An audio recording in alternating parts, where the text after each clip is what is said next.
গোবরেতে ফোটে যেন পদ্মের ফুল, রং চঙা জীবনের পদে পদে ভুল। হীরা ভেবে কাঁচ তুলে যারা খায় ঘোল, বোকার স্বর্গে তারা বাজায় মাদল। নিজের চিনতে মন বেঘর মাতাল, ছায়া তুমি মায়া তুমি তুমি মহাকাল।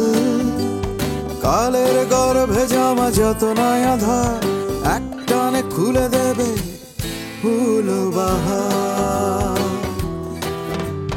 কি কারবার দেখো কি কারবার, আলো হাতে নেচে যায় ফুল বাহার, ফুল বাহার।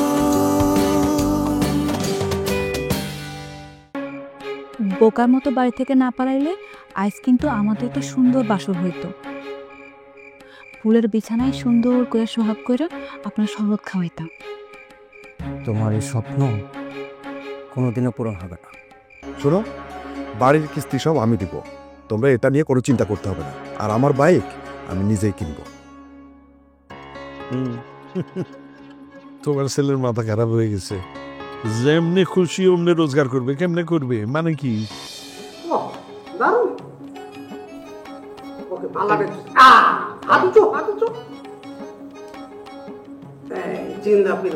আচ্ছা, ওই মাথার কাপড়টা কি থাকবো? দরবেশ দরবেশ দরকার নেই, ওটা দরকার নেই। এটা বাদ দিয়ে আরেকটা ছবি আমরা দেখি, সবাই নিয়ে একটা ভোট নেবো যে কোন ছবিটা হাতুটা।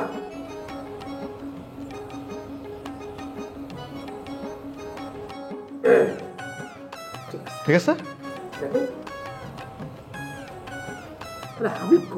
বাহ, এই যারা এখানকার পিনটা দেখতে ঠিক মতো লাগাইছি কিনা দেখতেছি। ঠিক আছে? হ্যাঁ ঠিক আছে। আচ্ছা, আমাদেরকে দেখে মনে হইতেছে আমরা বিয়ে বাড়িতে যাইতেছি। কি সুন্দর লাল নীল সবুজ বেগুনি। আচ্ছা, আমরা সবাই যদি একরকম শাড়ি পরতাম তাহলে খুব ভালো হইতো না? আর ছেলেরা সবাই একরকম পাঞ্জাবি পরলে ভালো হইতো। ভালোই হইতো।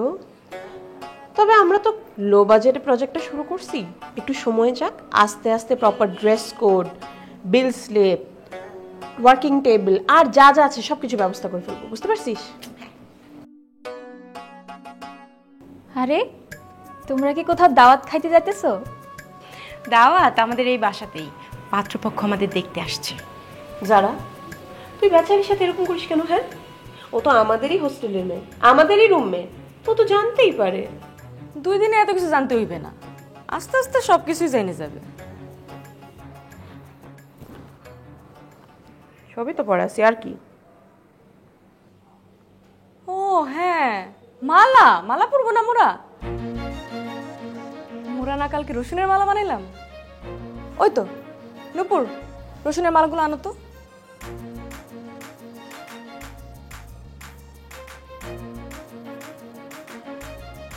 এইটা?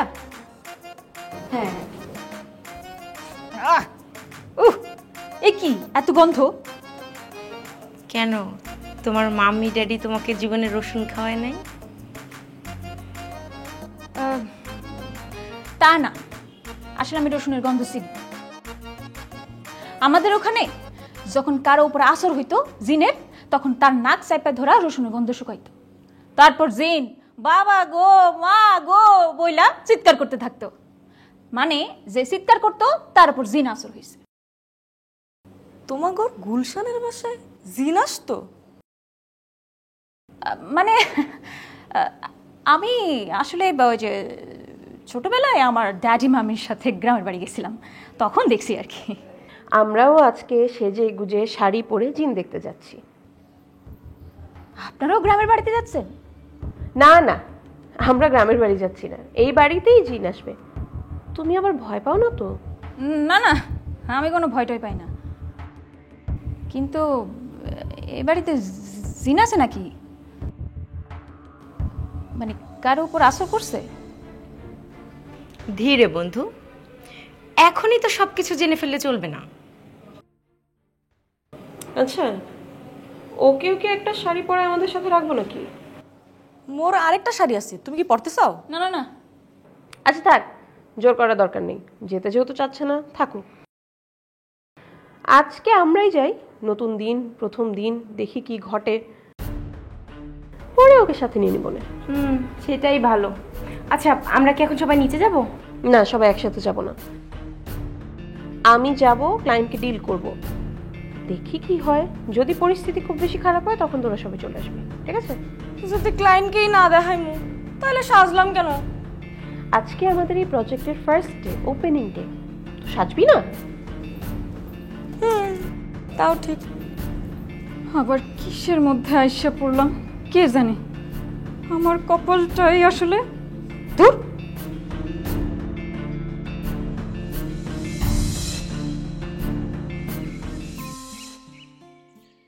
তুই আগে আগে উঠে গেছোস।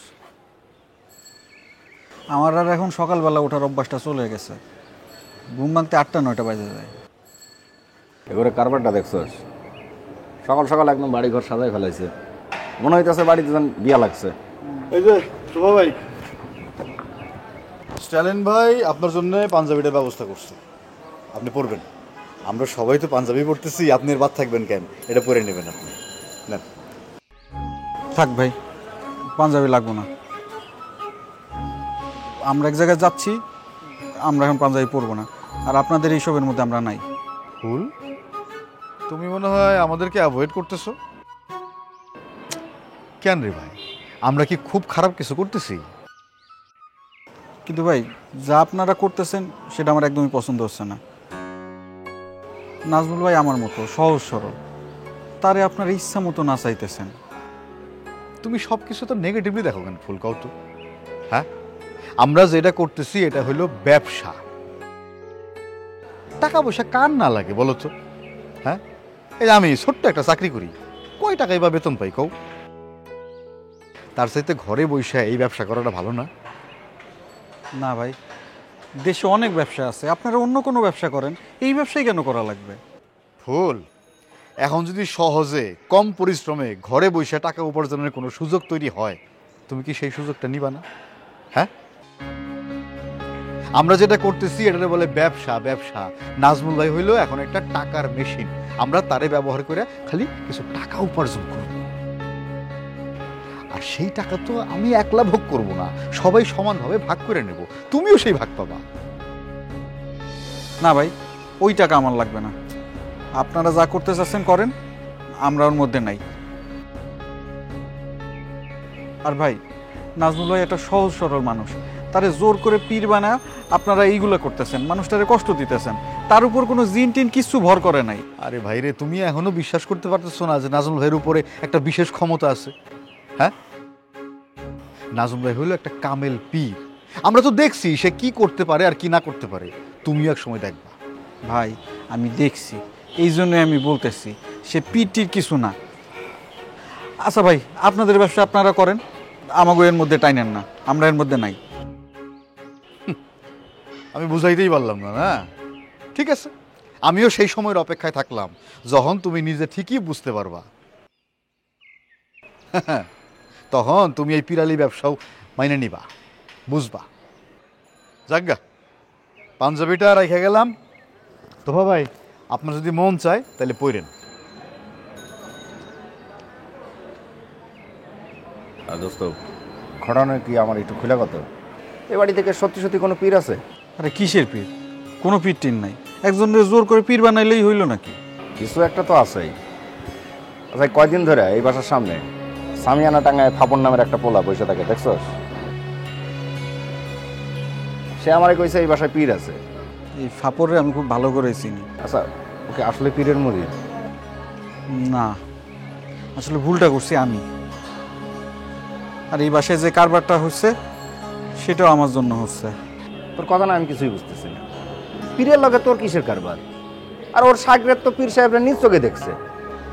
তোরে আমি কেমনে যে বুঝাই দোস্ত, একদিন তোরে ঠান্ডা মাথায় আমি সব কিছু খুলে বলবো না। এখন এটা বাদ দে, আমার একটু কাজ আছে, আমি মামা বাসায় যাব। তুই যাবি? না, তুই যা, আমি একটু আস্তে ধীরে বাইরে হয়ে যা। আর শোন, তুই আবার ওদের পাল্লায় পড়িস না জানো। জায়গা ঠিক আছে।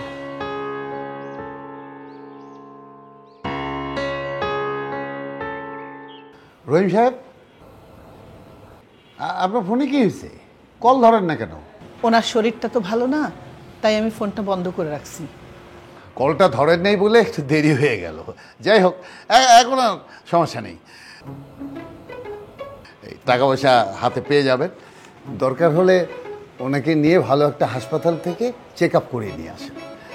বয়স হয়েছে তো। এই যে চেক নেন। আবার ক্লায়েন্ট কিন্তু লেনদেনের ব্যাপারে একেবারে সাচ্চা মানুষ। বড় অ্যামাউন্ট তো, তাই দুটো চেকে দিয়েছে। ভাবি, আপনি ব্যাংকে যেয়ে ইনস্টলমেন্টের টাকাটা দিয়ে আসবেন। আচ্ছা, আপনাদের কত টাকা যেন বাকি আছে? আর আমি তো ঠিক জানি না, মনে হয় 9 লাখ টাকা, তাই না? এগুলো হিসাব টিসাব পরে হবে। উকিল সাহেব, আগে বলেন এটা কিসের টাকা? হ্যাঁ, বলতেছি। তার আগে এই যে এইখানে রিসিপ্ট লিখে দুটো সাইন করে দেন। চেক কিন্তু ভাবির নামেই হয়েছে। টাকাটা কিসের সেটা বলেন।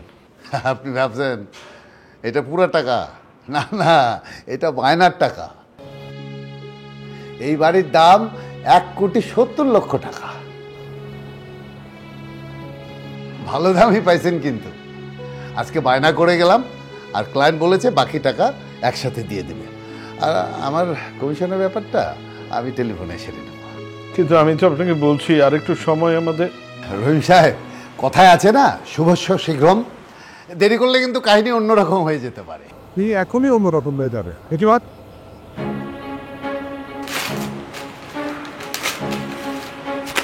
এই বাড়ি বিক্রি হবে না। এই বেয়াদবটাকে আমার চেক ছিঁড়ে ফেললো। উকিল সাহেব, বেয়াদবটা আমার ছেলে।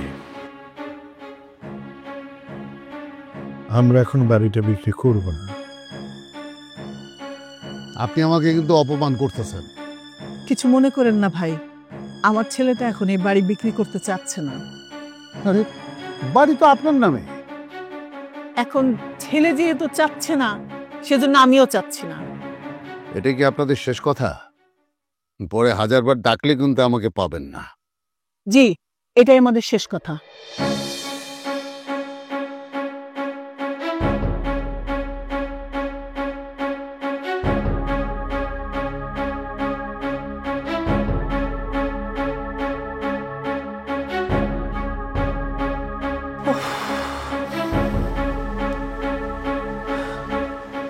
হ্যাঁ, জি ভাই। জি, আমি খুবই সরি ভাই। সরি।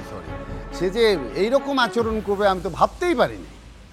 হ্যাঁ, পুলিশে ছুলে 36 ঘা, আর উকিলে ছুইলে 36 ঘা না হইলেও জীবনে 12টা। জি ভাই। ওরে আমি জেলের ঘানি টানাবো। হ্যাঁ, আপনাকে বলে রাখলাম। হ্যাঁ, জি ভাই। জি। আসসালাম।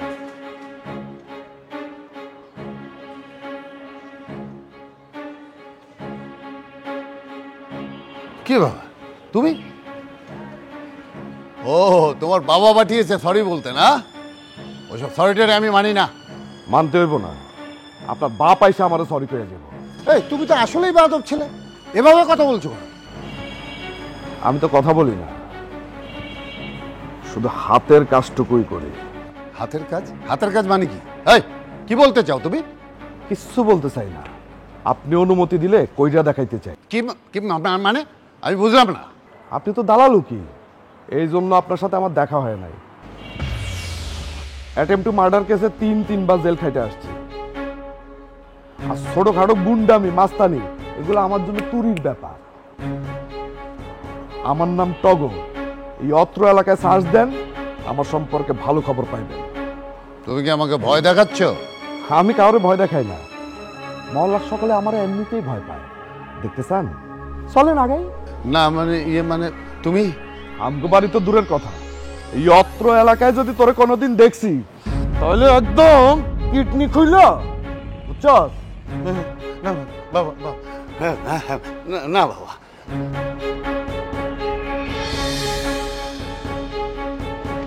দালালের বাচ্চা।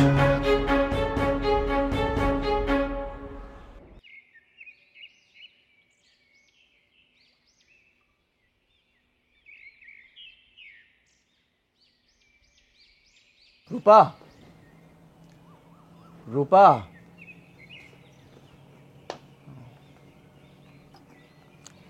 Thank you.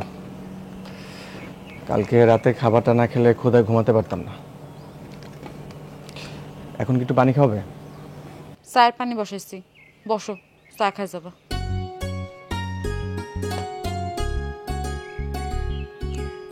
Thank you. কালকের সব কিছুর জন্য সরি। সরি ঠিক আছে, কিন্তু কালকের পাগলামিটা একটু বেশি বেশি হয়ে গেছে। জমিদার বাবু তো অনেক ক্ষেপে গেছে, কাজটা তোমার করা একদম ঠিক হয়নি। বুঝতে পারছি। আমি দাদুকে সরি বলে দেব।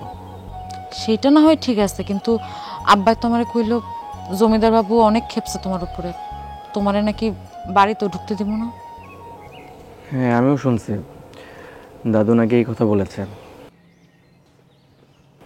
কি আর করার, দাদু যদি আমাকে গ্রাম থেকে চলে যেতে বলে আমাকে তো যেতে হবে। ও, আমি গ্রাম থেকে চলে গেলে তুমি খুশি হবা? আমার খুশি হওয়া না হওয়াতে কিছু যায় আসে না। তুমি যদি এই গ্রামের মানুষগুলারে ভালোবাসা এই গ্রামে থেকে যাইতা, তাহলে আরো বেশি খুশি হইতাম। আরে কি রিন, মানে সত্যি বলছো তুমি? ইয়ার কি না তো? ইয়ার কি করতে যাব কি জন্য? আমি তোমার জন্যই আমি এই গ্রামে থেকে যাবো রূপা। দাদু বাড়িতে জায়গা না হলে এই গ্রামে আমি ছোট্ট একটা ঘর বানাবো। সেই ঘরে আমি তোমাকে নিয়ে সংসার করব। আমি তো ভাবছিলাম মাথা থেকে ভূত পুরোপুরি গেছে, এখন তো দেখতেছি পুরোপুরি ভূত যায় নাই, ভূত আগের জায়গাতেই আছে। এরকম কিছু হইব না রূপা।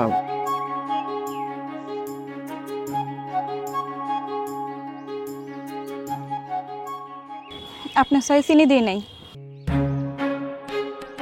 চিনি ছাড়া চা খাইব কেমনে? যে আমার পুরো জীবনটাই তিতা কইরা দিছে, তার আমি কেন চিনি দেবো আপা? উনি যা করছে, আমার ভাই, মাস্টার চাচা সবাই তো অপমানিত হয়েছে। আর আমার কথা নাইবা কইলাম, কষ্ট আমি সারা রাত ধরে কাঁদছি, আল্লাহর কাছে দোয়া করছি যাতে শত্রুর কোনোদিন এরকম বিয়া না ভাঙে। তুমি আসলে মায়ের সাথে অনেক খারাপ কাজ করছো, মায়ের স্বপ্ন ভেঙে দিচ্ছো। I am sorry. খালি সরি কইলে হইব? আমার যার কোনোদিন বিয়া হইব না, এটা দায়ভার কে নিব? আমি কি সারা জীবন এই বাড়ি ওই বাড়ি করে বেড়ামো? আমার নিজের কোনো সংসার হইব না? থাকবেন, তুই আর মন খারাপ করিস না। ওকে ঠিক আছে, I will take the responsibility. আমি একটা ভালো ছেলে দেখে তোমাকে বিয়ে দিয়ে দিব, ঠিক আছে? খুশি? আগে বিয়া হোক, যার সাথেই বিয়া দাও সে যেন রাজবংশের হয়। বিদেশ ফেরত, ফুটুর ফুটুর সারাদিন ইংরেজি কয়। বংশ হইতে হইব জমিদারের, আর ওই জমিদারিতে দাদা ছাড়া যাতে আর কেউ না থাকে। একটা কাজের লোক থাকতে পারে, নাম কাঞ্চন, এমন কিছু হইলেই হইব। তাড়াতাড়ি বিয়া দেখেন, আমার কিন্তু বিয়ার ফুল ফুইটা গেছে।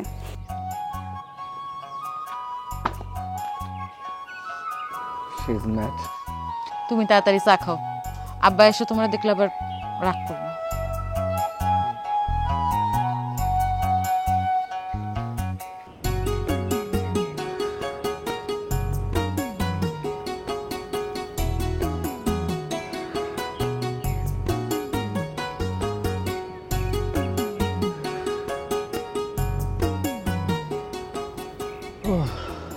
মাস্টার ভাই, তুমি এখানে বসে আছো, স্কুলে যাবে না?